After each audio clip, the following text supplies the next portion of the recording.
Sir, આજે ઘણા બધા લોકો એવા છે જે આપના થકી પ્રેરણા મેળવી રહ્યા છે, પરંતુ આપનો ખુદનો પ્રેરણા સ્ત્રોત કોણ? સતત બધામાંથી સારું પ્રાપ્ત કરવું એનાથી પ્રેરણા મળતી હોય છે.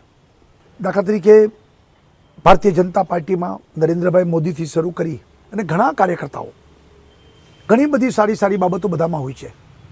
દાખલા તરીકે નરેન્દ્રભાઈમાંથી પ્રેરણા મળે હાર્ડ વર્કિંગ, ઈમાનદારી, એમની વાકછટા, એમનો આત્મવિશ્વાસ, તો એ પ્રેરણા લેતા હોય છે.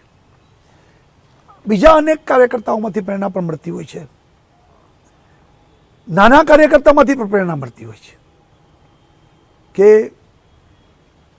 સારું જોવાની જો માનસિકતા બને તો દરેક વ્યક્તિમાંથી પ્રેરણા મળતી હોય છે. અને આપણો ઇતિહાસ, આપણું આધ્યાત્મિક ઋષિ મુનિઓની પરંપરા આજ દિવસ સુધીની સંતો, ઘણા બધા પ્રેરણા સ્ત્રોત છે. અને બધામાંથી કંઈક ને કંઈક ચોક્કસ પ્રેરણા મળે, પણ એ પ્રકારનું આપણી ઓપનનેસ જોઈએ.